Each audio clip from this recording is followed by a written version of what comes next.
J'ouvre la page des discussions. On a pris à peu près une quinzaine de minutes sur le temps normal, le temps normal qui était réservé aux discussions. Donc, je propose que si dans la salle ou en ligne, il y a des questions ou des interventions, parce que nous sommes à un rendez-vous du donner et du recevoir, que des gens puissent intervenir et donner leur avis ou leur vision sur la localisation ou leur contraintes actuelles en termes de localisation ou leur façon de voir la question de la localisation.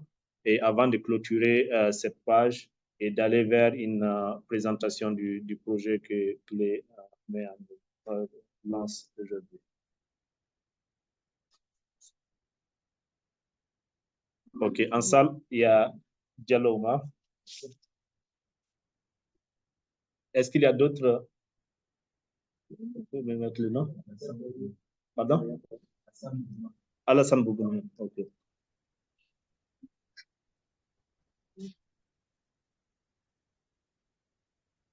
OK. Oui. Moussa. OK. OK. On a El Mehdi qui veut intervenir aussi. Je note El Mehdi. Ouais, moi aussi.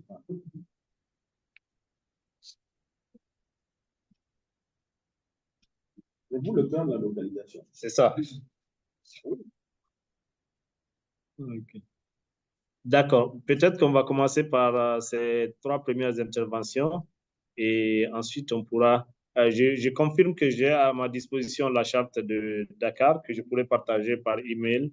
Et ceux qui sont en ligne peuvent déjà commencer à partager leurs adresses mail. Comme ça, on les maintient dans notre circuit de communication. Elle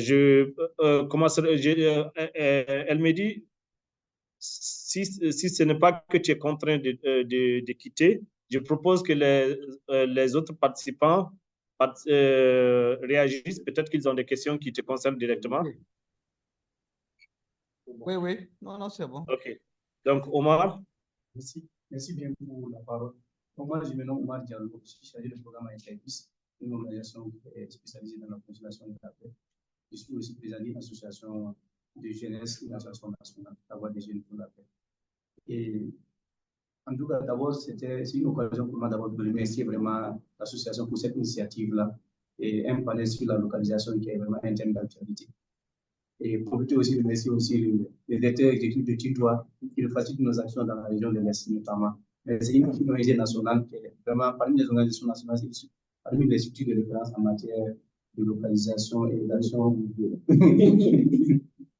Donc, d'abord, c'était vraiment un partage d'expérience parce que j'ai eu l'occasion, je suis interviewé depuis 4 ans, et j'ai eu l'occasion d'intervenir sur un projet sur le type d'une étude qui était commanditée par le PNUD, c'était en 2020-2021. Et là, nous avons fait une étude sur les 3 pays, qui est sur 3 régions du Burkina, la région du Nord, la région du Sahel, le Centre-Nord et la Burkina. Et là, vraiment, toutes les questions qui ont été soulevées, les inquiétudes par rapport à la localisation, ont été vraiment mises en relief, notamment la co-construction des projets avec les bénéficiaires. La plupart du temps, les projets sont conçus en dehors des bénéficiaires. Et là, il faut se dire la vérité. Et généralement, les bénéficiaires n'interviennent que dans la mise en œuvre, et rarement même dans l'évaluation. Donc, c'est vraiment plus dans la mise en œuvre que les bénéficiaires sont impliqués, notamment dans l'identification du ciblage et aussi dans le comité de plaintes. Et lorsqu'on parle du design des projets, et souvent, c'est fait au bureau. C'est fait au bureau et notamment l'évaluation aussi, c'est formalité et c'est fait généralement, ce sont des évaluations externes que les gens font, des évaluations finales. Et rarement, on fait même des évaluations d'impact des projets et programmes.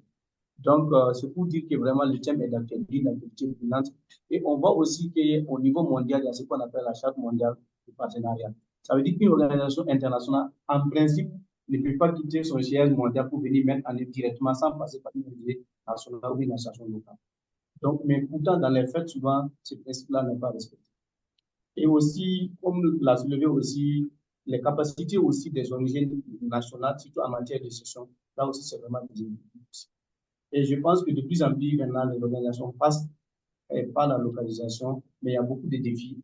Mais je pense que c'est ensemble, à travers les résultats, qu'on peut vraiment atteindre ces résultats-là. Donc, je pense que c'est l'idée, en tout cas pour moi, ce que je suggère, c'est d'aller plus en synergie parce que seul, on peut aller loin, mais ensemble, on part en tout cas loin et de façon plus durable. Donc, pour moi, c'est vraiment une occasion encore d'apprendre davantage et de bénéficier aussi des expériences des uns et des autres. Je pense que c'est un lien qui est noué ainsi et je pense que ce centre-là peut être vraiment un creuset d'apprentissage pour tous les jeunes, notamment pour la région du Sahel. Nous allons souhaiter bon vent à l'association et en tout cas remercier encore l'association pour avoir ce soutien-là et pour partager les expériences. Merci. Ok, merci bien, M. Diallo. On va passer la parole à M. Bougma. Ok. Merci bien. Je suis le Fédération Bougma. Nous sommes le secrétariat chargé de la formation aussi bien certains aspects que la protection des enfants. Ma préoccupation, ou bien disons, ce quoi je vais appuyer, c'est par rapport à l'accès au financement. Nous avons écouté les experts, mais moi, particulièrement les étudiants, je vois déjà un point qui les divise, pas qui les divise, mais dont ils ont un regard différent. Nous prenons par exemple ce regard de vie par rapport à l'accès au financement et le prédécesseur qui estime que ce n'est pas d'abord opportun, voilà, d'aller vers, ou bien en tout cas d'essayer d'étudier un peu cet accès-là. Donc il y a un peu une différence entre eux sur ce point de vue. Et du coup, moi je m'interroge. Comment peut-être ces organisations, pas ces organisations, comment peut-être les organisations internationales arrivent à mettre en place un système de fonds au niveau de leur pays. Donc, ils viennent encore pour aller peut-être mobiliser, pour venir en aide. Pourquoi ne pas réfléchir au niveau endogène aussi, pour mettre en place ces fonds pour les organisations locales peuvent aussi maintenant aller prendre pour travailler avec les acteurs. Ne pas dire avec les acteurs. Au lieu peut-être de toujours attendre, parce que quoi qu'on dise, dans leur pays, sûrement, ce sont des contribuables aussi, hein, c'est des citoyens de bonne volonté qui essaient peut-être de mobiliser un peu la ressource, mettre à quelque part pour venir en aide vraiment les couches de la situation dans d'autres pays. Est-ce qu'au niveau des jeunes, ils ne vont pas penser à cela, de peut-être vouloir aller vers leur pays où ils ont déjà mis ces fonds et dire non, ce n'est pas à eux de venir pour mettre mes armes, de nous venir directement les avoir exécutés. Pourtant, ils ont travaillé au niveau endogène pour mettre en place ce système-là et avoir de la ressource. Moi, je pense qu'au-delà de ce renforcement de capacité, qui est un point clé au niveau du forum de Dakar, il va falloir aussi qu'on y pense comment au niveau endogène, en tout cas, on peut mettre en place ces fonds-là pour les organisations locales vont aller utiliser directement et tout travailler. Voilà, parce que quoi qu'on dise, si les fonds vont toujours venir d'eux, c'est des citoyens, il serait difficile, je ne dis pas que c'est impossible, il serait difficile que ce point-là, il s'aide facilement, comme ce que le prédécesseur dit. Donc, ça serait difficile. Les bailleurs, eux aussi, ne font confiance à leurs frères. C'est comme nous ici. Si moi, je dois travailler avec une organisation internationale, une organisation nationale, des acteurs, bien sûr, avec mon frère burkinabé, je peux avoir plus confiance. Pourquoi? Parce que déjà, en termes de valeurs, on peut avoir nous partageons pratiquement les mêmes valeurs. Voilà. En termes aussi de repérage ou bien d'identification de localisation de cet acteur, je le connais. Je sais que peut-être il vient de l'Est, il vient de l'Ouest, il vient de l'Ouest. Et je connais à peu près les valeurs des gens qui habitent dans ces régions-là. Donc, du coup, ils peuvent faire confiance à ceux aux nationaux. Donc, ceci aussi, c'est pratiquement pareil. Nous, nous voulons aller avoir accès.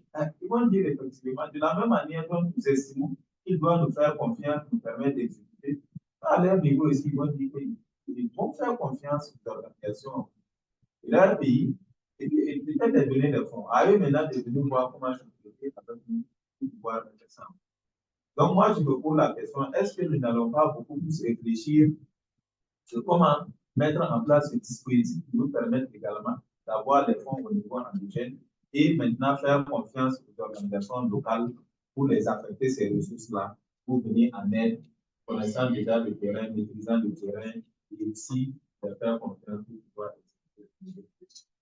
différentes localités qui sont avec.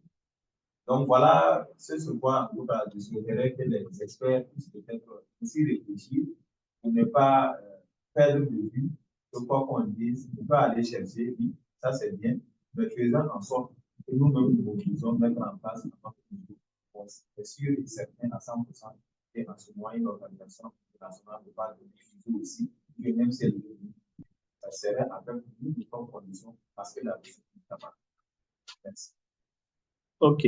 Merci bien, Monsieur Bougouma. Effectivement, bon, la question de la participation locale à la réponse locale, c'est une question clé aussi à laquelle nous devons de plus en plus nous poser des questions et aussi nous positionner, nous, en tant qu'acteurs locaux. Donc, c'est une réflexion qui existe déjà ou qui est à engager ou à avancer parce que, de toute façon, même s'il y a des systèmes en fait qui existent aujourd'hui pour faire des plaidoyers, de toute façon, à l'intérieur de chaque pays, il y a une société civile aussi qui agit sur les normes et les valeurs, les principes sur lesquels le pays en fait va faire fonctionner son fonctionnement interne, mais aussi gérer ses relations internationales d'une certaine façon. Donc, nous, en plus de penser à des mécanismes de plaidoyer envers les internationaux, effectivement, il faut mettre en place un système d'organisation de la société civile ou d'acteurs à base locale qui puissent aussi s'engager sur la marche. Il pourra nous dire si ce sont des réflexions ou des actions Moussa, qui sont déjà en marche. Il faut couper la vidéo, hein, sinon il faut couper la vidéo, sinon ça coupe. La bande passante? OK. Donc, l'idée, c'est surtout je relance à Elmedi et puis Yves pour voir est-ce que ce sont des réflexions qui sont déjà en place dans les différents pays à travers les plateformes des organisations locales sur le travail que les acteurs locaux, les mobilisations de fonds à base locale directement, ou bien c'est une réflexion qui est en cours ou c'est une action déjà en marche. Et à côté, juste avant de vous passer la parole, je passe la parole à Moussa. Moussa passe à Moussa. Oui, il vaut mieux vous approcher ou de parler plus fort. Le micro est vieux. Oui, allez-y. Ok, merci beaucoup à l'association et merci pour l'invitation également. Je m'appelle Moussa Ouedraogo. Je suis chef de projet dans une ONG IRC. Je connais bien Yves. Voilà, donc, et je connais bien plusieurs personnes dans la salle et dans le monde. Alors, juste pour dire qu'on est tous d'accord avec, depuis la conférence du Grand Baguette, que vraiment c'est parti pour la question de la localisation et toutes les organisations internationales qui veulent accéder à des fonds doivent forcément partir avec les organisations nationales. Et là, le débat n'est plus à ce niveau-là. Maintenant, c'est plus peut-être au niveau des défis. Donc, moi, je voudrais parler sur deux aspects. Le premier aspect, c'est surtout la compétence, très souvent au sein des organisations nationales. Parce qu'on a très souvent tendance à voir des organisations nationales qui vraiment qui interviennent sur tous les aspects. Donc, quand on prend plusieurs domaines comme la sécurité alimentaire, la nutrition, la santé, etc., tout en même temps. Et très souvent, dans la mise en œuvre des contraintes alors qu'on nous atteint l'atmosphère. Donc, c'est peut-être des aspects comme ça sur lesquels on invite souvent les organisations nationales à souvent avoir ne serait-ce qu'un seul staff dédié. Parce que très souvent, lorsqu'on offre des fonds aux organisations nationales, on se pose très souvent la question de savoir si par le passé, l'organisation n'a pas géré, par exemple, un montant, par exemple, 100 000 $, vous lui donnez 1 million de dollars. Là, ça pose problème. On se pose la question, est-ce que vraiment on peut arriver à avoir des résultats? Alors, quand c'est comme ça, si vous n'atteignez pas les résultats, le bailleur, du coup, il voit l'organisation internationale, mais qui ne voit pas directement voilà, les organisations nationales. Donc, c'est un aspect sur lequel on s'invite vraiment à travailler parce que c'est nous qui connaissons comment on appelle, nos communautés et avec nos populations qui y vivent et c'est nous qui pouvons vraiment travailler de façon pointilleuse avec ces personnes. Donc, l'autre aspect d'intervention, ça va porter également sur la collaboration avec les services techniques déconcentrés de l'État. Parce que une autre est qu'on a de façon, comment je vais l'appeler? Ça veut dire qu'on travaille avec le bailleur qui travaille avec l'organisation internationale et l'organisation internationale qui travaille avec l'organisation locale, mais également qui collabore avec les services techniques déconcentrés de l'État. Donc, très souvent, avec les protocoles d'entente que voilà, on signe avec les directions régionales déconcentrées pour pouvoir mener à bien l'intervention humanitaire. On a, voilà, souvent, je ne sais pas comment qualifier ça, mais c'est comme on ne sent pas, et quand vous discutez très souvent avec les agents du public, qui disent qu'ils ne sentent pas trop les interventions des organisations nationales au sein des communautés. Donc, ça, c'est peut-être quelque chose que nous, on s'invite également à travailler, à mieux collaborer avec les services techniques déconcentrés pour qu'ils puissent vraiment capitaliser ce que nous faisons au niveau national. Parce que c'est d'abord des apports en budget qu'il faut vraiment capitaliser. Et c'est sur cette base-là que voilà, les résultats seront transcendés également et rapportés aux différents bailleurs pour pérenniser vraiment ce que nous sommes engagés. Donc, ce sont les recommandations que moi, je donne vraiment.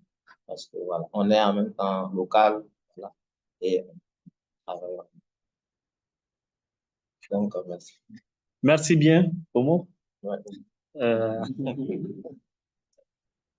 On va repasser la parole à Elmedi. Bon, je m'attends peut-être en plus de ce que tu avais déjà l'intention de dire, ou si ce n'est pas en lien avec ce qui a été dit, c'est de voir un peu qu'est-ce qui, au niveau local, existe comme initiative dans le sens d'une mobilisation et d'une autonomie en termes de génération des revenus ou génération de fonds à même de mener quelques actions au niveau local. Et aussi, qu'est-ce qui pourrait en fait améliorer cela?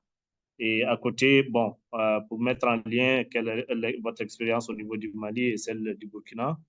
Et je vois que le lien direct avec la question de la localisation et la question en fait de la charte de Dakar, ça peut être aussi comment en fait on perçoit vraiment l'intégration des communautés locales dans la prise en compte, en charge de leurs propres problèmes. Merci Moussa, merci vraiment pour l'intérêt par rapport à ces questions. Maintenant, par rapport à la question en fait de l'accès au financement, ce qui est important de comprendre, des fois, on ne le comprend pas bien. On dit oui, les organisations internationales, c'est vraiment leur pays, c'est au niveau de leur pays, généralement, c'est leur pays qui donne les ressources.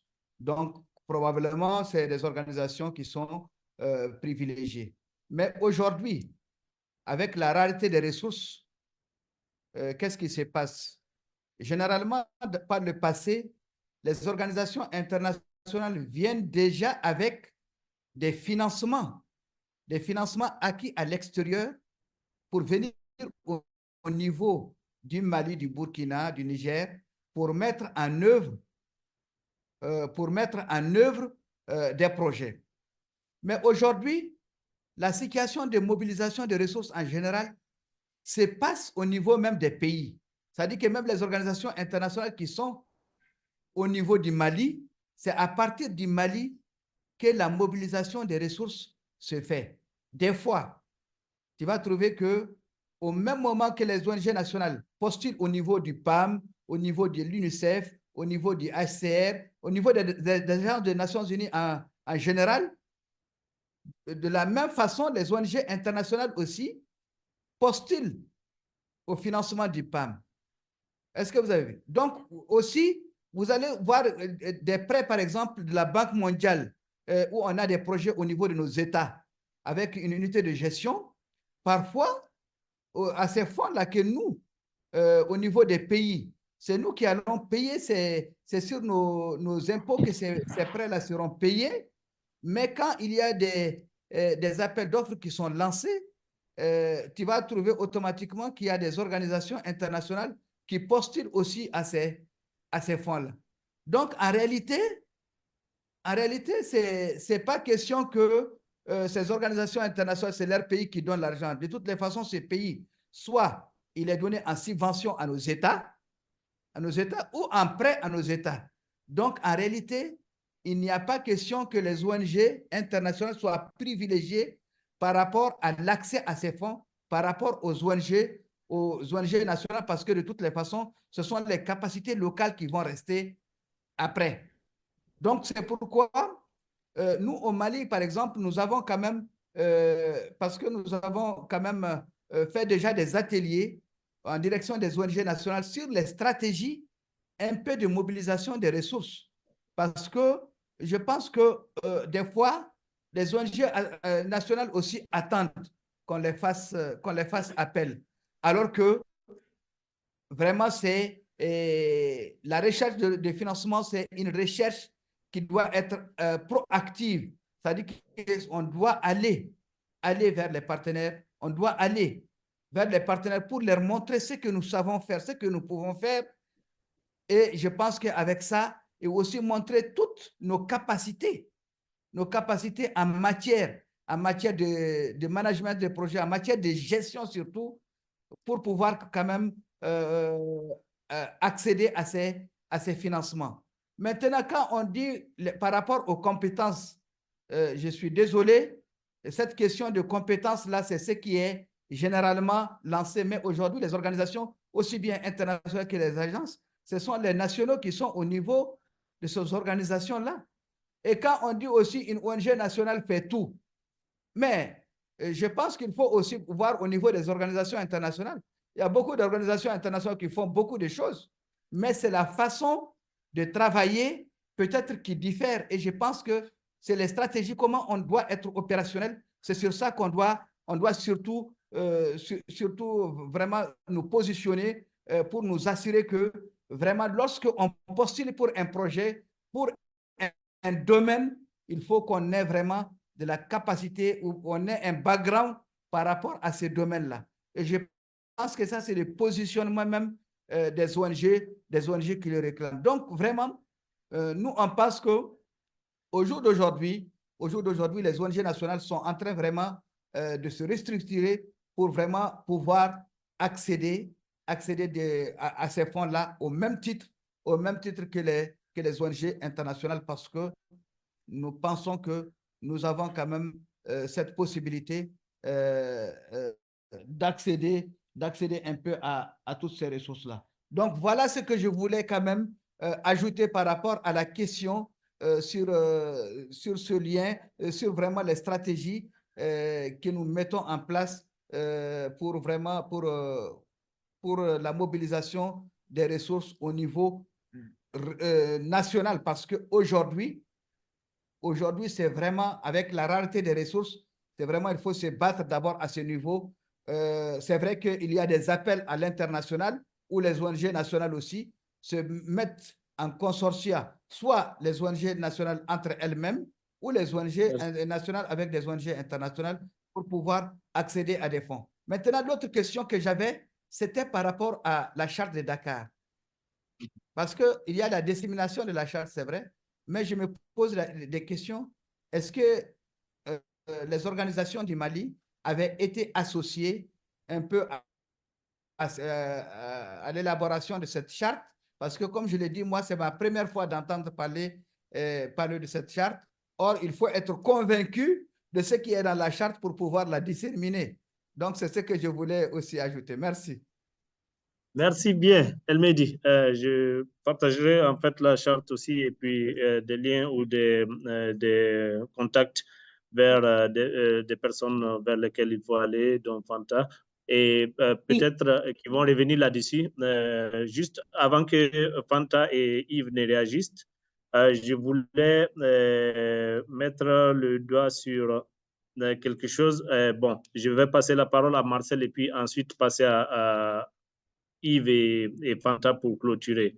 Mais j'aimerais aussi, entre autres, si Fanta peut nous dire aussi si, dans le cadre de sa couverture de l'Afrique de l'Ouest et de l'Afrique centrale, si elle a des exemples concrets aussi des endroits où les États eux-mêmes, l'État parti, l'État qui reçoit l'aide, est aussi en fait un donneur, que ce soit en fait des ONG locales ou que ce soit des acteurs différents comme le Burkina Faso. Est-ce que au Burkina Faso, il y a ou au Mali ou quelque part en Afrique de l'Ouest ou en Afrique centrale, il y a des exemples concrets où on a eu des cas où l'État hôte de l'aide même est donneur en fait de l'aide. Et est-ce que c'est un mécanisme envisageable à moyen long terme? Donc, je passe d'abord à Marcel et ensuite Yves et je laisse Fanta prendre le dernier mot. Et elle prendra Merci. pour tout du moment où elles ont décidé de ne pas parler. Merci beaucoup, Moussa. Bonjour à tous et à tous. Je suis Marcel Bayili. Je travaille pour une organisation internationale au niveau de la région de l'Est. Déjà, mes remerciements à l'endroit du centre pour cette initiative, je dirais, noble au regard de l'intérêt de cette thématique. Mes sincères remerciements et reconnaissance à l'endroit, je dirais, des panélistes pour la qualité de leur présentation. J'avoue que c'est des présentations très édifiantes qui m'ont quand même permis d'avoir davantage de compréhension sur la localisation. C'est un thème qui m'intéresse beaucoup. Je voudrais également dire merci à Moussa, avec qui j'ai eu l'occasion de participer à d'autres formations, notamment dans le cadre des formations du CCHN.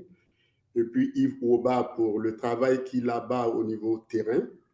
J'avoue également en termes de ressenti à la suite de la présentation des différents panélistes et qu'on sent un engagement opérationnel de leur part, pas un engagement théorique, je dirais, que ce soit Elmedi de Bamako, que ce soit Fanta au niveau régional, que ce soit Yves au niveau du Burkina Faso. C'est avec beaucoup d'intérêt que, comme je l'avais dit, j'ai suivi leur présentation. Alors, j'ai quelques petites questions en lien avec les engagements issus du Grand Bergame, on va dire du compromis, en termes d'indicateurs, parce que il y a Elmedi qui l'a dit, depuis 2016, ils ont constaté une lenteur dans la mise en œuvre des engagements, ce qui a conduit le Mali à organiser un forum national assorti d'un certain nombre d'engagements. Ma question est de savoir, est-ce que ce soit à l'échelle nationale ou à l'échelle globale, est-ce qu'on a des indicateurs de suivi de ces engagements-là en termes d'indicateurs SMART? Et ça m'amène à poser une question directement à Yves, qui est le vice-président du SPONG, directeur exécutif du Tintoua, qui, on va dire, à un niveau macro et à un niveau aussi opérationnel. Et quelle est la situation au niveau du Burkina, à l'image de ce qu'Elmedi a dit tout de suite, qui est que le Mali a organisé un forum national assorti d'un certain nombre de recommandations, comme je l'ai dit tout de suite. Qu'en est-il au Burkina Faso? S'il peut nous faire un petit résumé par rapport aux avancées en lien avec les engagements du Grand Bergame au niveau Burkina en termes de points d'action, je dirais. La deuxième question, il y a un participant qui l'a évoqué. Quel est le rôle et la place, je dirais, des services techniques de l'État dans le processus de localisation. Puis, une question, je crois que là, ça a été déjà répondu. Hein. En tout cas, voilà deux petites questions que j'ai à votre endroit. Et encore merci hein, pour ce travail que vous abattez au quotidien. En tout cas, pour porter loin, je dirais, la voix des sans-voix pour une localisation beaucoup plus efficiente et efficace au profit des personnes en détresse, surtout dans les zones d'accès difficiles. Merci beaucoup. Merci. Je passe la parole directement à Yves et ensuite à Fanta. Merci beaucoup. Je vais d'abord rapidement reprendre sur la question de El Mehdi sur la charte pour le rassurer que le Mali était bien présent. L'acteur qui a représenté le Mali, c'était Ahmed Sékou Diallo. Je ne sais pas quelle est son organisation, mais je sais qu'il était du Mali et il a participé à tous les travaux. Il a même été panéliste. Il a très bien contribué justement lors des ateliers de Dakar sur la charte et des séances de travail qui avaient suivi. Le deuxième élément, avant de revenir sur le financement, je vais rapidement reprendre sur qu'est-ce que le Burkina a fait sur la localisation. Sous le leadership du SPONG, il y a eu un forum qui était organisé, en fait c'est un forum préparatoire qui était organisé, si je ne me trompe pas, c'est le 13 et le 14 décembre à Bobo-Dioulasso, là où les acteurs nationaux, l'État et quelques acteurs internationaux se sont assis ensemble pour s'accorder sur leur compréhension de la localisation et highlighter quels seraient les principaux objectifs pour le Burkina dans cette localisation-là.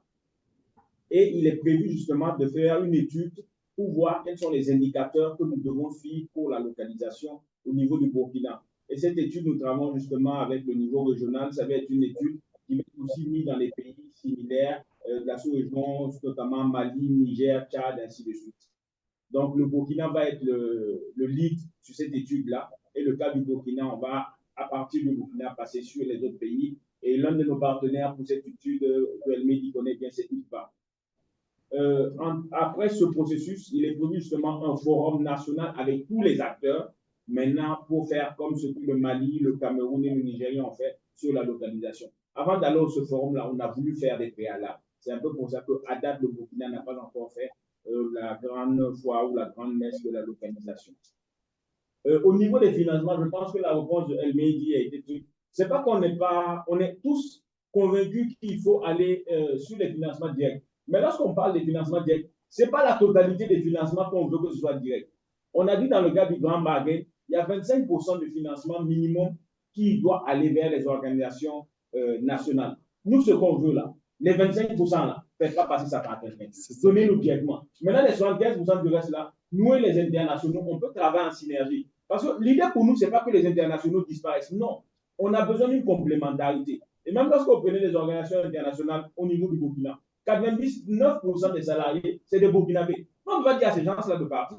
S'ils partent, est-ce que nous, les nationaux, n'ont pas embauché tous ceux qui sont justement à l'international? Non. On a besoin que tout le monde soit là. Mais ce qu'on dit, des fenêtres doivent être ouvertes pour permettre aux nationaux d'avoir directement ces fonds-là et de travailler à la gestion. Les organisations nationales, beaucoup font tout. Pourquoi beaucoup font tout? Parce que beaucoup sont seuls là où ils sont. Et s'il y a un problème, les communautés viennent voir ces personnes-là. Il y a ça. Vous n'avez pas dit à la communauté, non, attendez qu'une telle organisation vienne vous attendre. Non, vous êtes obligés. Parce que la communauté vous voit comme la solution. Vous ne pouvez pas fuir, vous ne pouvez pas dire non. Ah non, nous on ne fait pas de santé, débrouillez-vous, nous on va faire que l'éducation. Mais la communauté ne peut pas comprendre ça. Donc c'est pour ça, au fur et à mesure, si vous voyez même l'histoire des organisations nationales, ils étaient un cœur de métier. Mais avec l'association des populations, ils se sont retrouvés à avoir un éventail plus large. L'autre difficulté aussi qu'on a au niveau du partenariat avec les organisations internationales, souvent vous ne savez pas budgétiser. On vous dit que vous avez 1 million. Mais vous, votre comptable, d'habitude, vous payez votre comptable à 150 000. Même si on vous dit que vous avez 1 million de dollars, vous pensez que le comptable que vous payez à 150 000 là, peut gérer les 1 million de dollars. C'est à l'organisation internationale de dire non, pour gérer 1 million de dollars, en plus du comptable, vous avez besoin d'un responsable financier, vous avez besoin d'un responsable achat, vous avez besoin d'un responsable logistique, vous avez besoin d'un contrôleur interne, et tous ces postes-là, vous pouvez les mettre sur le projet. Ah bon? Ah d'accord, mais on ne nous dit pas. On vient, on me voit, moi j'ai mon comptable, secrétaire comptable même la plupart du temps, qui se débrouille, qui est surchargé, et on vient, on lui dit non, tu vas faire ça, voici les procédures que tu dois appliquer, voici. C'est compliqué. Et après, on dit non, vous n'êtes pas capable. Non, ce n'est pas une question de capacité. Vous, pour le même poste, je prends un exemple des organisations internationales, juste pour l'achat, il y a plus de 10 personnes qui travaillent sur l'achat. Vous avez le responsable logistique procurement, vous avez le responsable logistique, vous avez le chef des achats, il y a au moins 2 ou 3 assistants, vous avez même des gens qui vont sur le marché pour contrôler les prix. Mais est-ce que vous voulez qu'une seule personne puisse faire le même travail que 10 personnes? Et parmi ces 10 personnes-là, la personne la moins payée touche 3 fois le salaire de la personne. Ce n'est pas possible. Il faut accompagner les organisations. C'est pour ça qu'on dit dans le renforcement des capacités, ce n'est pas que financement. Ressources humaines là aussi, là. Il faut nous mettre des ressources humaines compétentes. Il faut que moi, si j'ai un chargé de projet, je puisse le payer à plus de 500 000. Ce n'est pas parce que je suis national, j'ai un chargé de projet, je dois le payer à 75 000 ou à 150 000. Non, il va faire le même travail sur le terrain même que l'international. Souvent, l'international, il est assis au siège à Ouaga, tranquille. Hé, je n'ai pas reçu le rapport là, mais qu'est-ce qu'il y a? Non, vos gars là ne travaillent pas. Mon ami, viens sur le terrain, tu vas voir. Non, je pense qu'il faut qu'on change de position. Il faut qu'on accepte qu'on est en complémentarité. Et les insuffisances que les nationaux ont, il faut que les internationaux, au lieu de les pointer, vous nous aidez. En termes de budgétisation, là, ce n'est pas la magie. Les acteurs, vous avez les outils, on n'en a pas. On a l'habitude de travailler avec des projets de 100 000, 200 000. Si on passe à un autre cap, il faut nous accompagner. Moi, je prends l'exemple, par exemple, de mon organisation. J'ai pu passer un cap grâce à mon partenariat avec Action contre la faim. C'était mon bailleur qui m'a vraiment permis de passer un cap. Mais au début, je trouvais que c'était infernal. Il me dit non, ton document de manière de procédure n'est pas bon.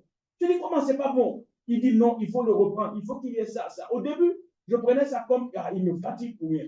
Mais après 2-3 ans, quand je donne mon document de manière de procédure à quelqu'un, ah oui, c'est pour vous. Mais c'est bien. Ah bon, c'est bien. Ah, c'est comme ça qu'on arrive à un niveau. Les organisations nationales, il y a des petites, mais aujourd'hui, on a des organisations nationales qui sont à un certain niveau, qui peuvent mobiliser des ressources au même plan que les organisations internationales. Et c'est ça qu'il faut qu'on encourage. Mais maintenant, ces organisations nationales qui sont à ce niveau-là, moi aussi, il ne faudrait pas faire comme les organisations internationales le faisaient avant. Il faut coopter les autres aussi pour monter et ensemble vraiment travailler en synergie. Il faut qu'on ait dit la synergie, la complémentarité, c'est une obligation. Les internationaux ne doivent pas partir. On doit rester ensemble. Dernier point, en termes de financement, il y a des initiatives locales de mobilisation de ressources au niveau local qui sont en train de naître. Mais il faut qu'on accepte. Ce n'est pas à nous seuls de mobiliser les ressources. Parce que le problème là, ce n'est pas le niveau local celui qui l'a créé. C'est un problème international. Et au nom de la solidarité internationale, tout le monde est amené à apporter sa contribution. Ce n'est pas comme on dit, c'est un devoir au nom de la solidarité internationale. Et il y a 2 éléments aussi qu'il faut que vous preniez en compte. La sécurité internationale aussi, c'est important. Avant, c'était au Mali, on disait, ah, c'est le Mali, c'est le Mali. Après, c'était le Niger, maintenant, c'est au Burkina. Les côtés aussi sont là, ah non, c'est le Burkina, c'est le Mali, c'est le Niger. Mais ça peut basculer. Et pour ça, il faut qu'on travaille pour que ça ne bascule pas. Et il faut avoir des ressources pour travailler justement pour éviter que ça bascule. Donc, à cause de la sécurité internationale, il faut avoir des fonds. L'autre élément aussi, n'oubliez pas, aujourd'hui, en Europe, ils ne veulent pas que la migration augmente. Si vous voyez toutes les politiques, les quoi, il faut retenir les Africains au maximum de eux. Mais s'il y a la guerre qui va rester, tout le monde va finir aller là-bas. Donc, ils ont aussi intérêt à nous accompagner pour que ce soit résolu, pour éviter qu'il y ait justement ces formes de migration de population. Donc, ne pensez pas que les ressources qui viennent là, on ne m'en dit pas. Au nom de la solidarité internationale, les pays doivent accompagner. Et maintenant, au niveau national, le secteur privé, nous tous, il faut aussi qu'on accepte d'enlever de l'argent de la poche pour accompagner les acteurs pour pouvoir faire de l'assistance humanitaire de développement, à l'instar de ce qu'on enlève l'argent pour faire autre chose actuellement au Burkina. Je vous remercie. Merci. Merci beaucoup, Yves. C'est toujours agréable de t'écouter. Et Fanta, est-ce que tu as des éléments supplémentaires à nous rajouter? Oui, Moussa, juste très rapidement concernant la charte de localisation. Je ne vais pas revenir sur l'implication du Mali lors de cette conférence sur la localisation, mais juste dire aussi à M. Elmidi que nous sommes vraiment disponibles. Voilà, donc au nom du CHL, là, je reprends la casquette CHL. Nous sommes vraiment disponibles pour échanger vraiment aux besoins sur cette charte. Vous expliquer le processus, voilà, même si, comme Yves l'a dit, il y a une organisation nationale qui a participé de façon active tout au long, voilà, de cette conférence et aussi impliquée fortement dans l'élaboration de la charte.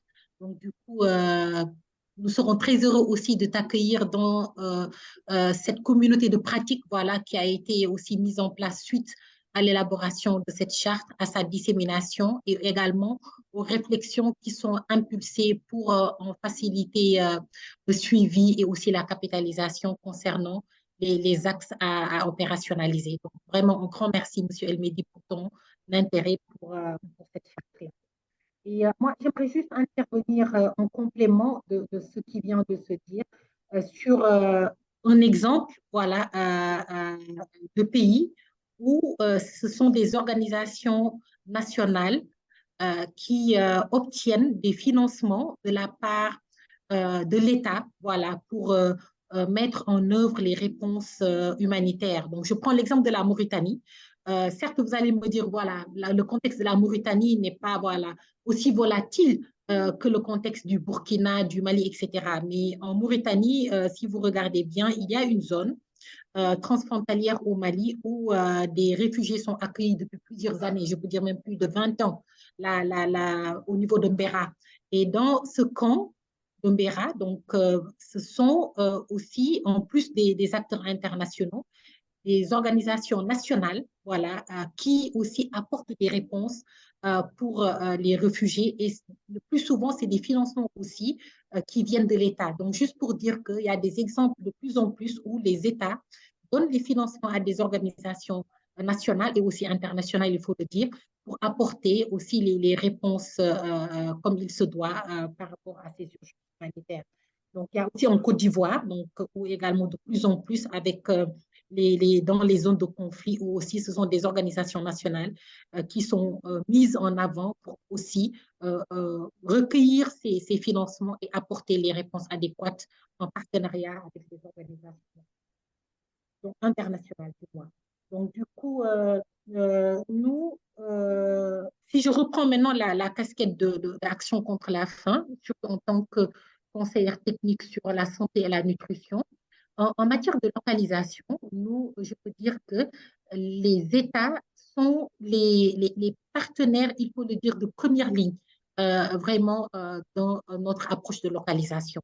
On les met vraiment au centre de toutes nos actions que nous sommes en train de faire, même dans l'élaboration, nous, en interne d'action contre la faim, de notre politique et stratégie de partenariat et de localisation, nous l'avons élaboré ensemble, donc au niveau des sièges, avec nos partenaires locaux avec lesquels nous travaillons au niveau des pays et aussi au niveau régional. Donc, ça, c'est vraiment en priorité les États, bien sûr. Donc, du coup, et aussi quand nous mettons en œuvre nos interventions sur le terrain, donc sur la santé et la nutrition, le plus souvent, on intervient dans les structures de santé. Et donc, ça, pour moi, il n'y a pas meilleure image de localisation que ça. Donc, on travaille étroitement avec ces structures de santé. En termes de renforcement de capacités également, on essaie de faire un renforcement mutuel des capacités, donc avec les acteurs étatiques qui interviennent dans ces structures étatiques, donc allant de la gouvernance de ces structures de santé et aussi au personnel qualifié, les médecins, les sages-femmes, les infirmiers. On les implique fortement et c'est même ces acteurs qui délivrent les réponses, le paquet de services et de soins qui sont offerts donc, à la suite de ces renforcements des capacités que nous faisons ensemble avec les États. Donc, les modules aussi que nous utilisons, c'est des modules co-construits avec les acteurs étatiques sur la santé, voilà, disséminés ensemble et aussi opérationnalisés ensemble. En tout cas, de plus en plus, même s'il y a encore beaucoup de chemin à faire, beaucoup de choses à faire, les acteurs étatiques sont mis au cœur vraiment de toute la mise en œuvre de nos approches de localisation et de partenariat que nous mettons en œuvre en réponse, en lien avec les réponses humanitaires. Donc, c'est ce que je voulais juste ajouter donc, avec les deux casquettes CHL et aussi Action contre la faim. Merci beaucoup, Moussa. OK, merci bien. Ça me fait penser aussi à l'un des exemples du Bénin où il y a une sorte d'autonomisation en fait, de l'État en matière des cantines scolaires et où ils ont une certaine autonomisation et c'est directement à partir de que les fonds en fait sont affectés en fait au programme. Et juste ajouter, Moussa, sans vraiment te couper, tu m'excuses, parce que quand tu as parlé du Bénin, ça m'a fait penser aux actions, aux interventions que nous allons mettre en place également, Action contre la faim au niveau du Nord Bénin, suite à une évaluation conjointe que nous avons réalisée avec des acteurs internationaux et nationaux.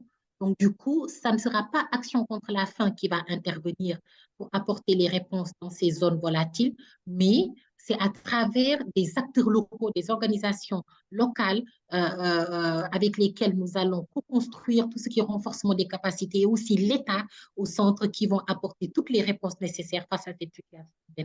Donc, vraiment, merci aussi de m'avoir fait à cet exemple. Merci. Et je pense que ça répond aussi à l'aspect de l'implication des services techniques qui sont effectivement en fait des acteurs étatiques qui interviennent dans les réponses à plusieurs niveaux, que ce soit en matière d'urgence ou de développement, mais aussi en matière de création et de co-création et consolidation de la paix. Peut-être, elle me dit si tu peux être assez bref et puis on va passer à peut-être un café chacun et puis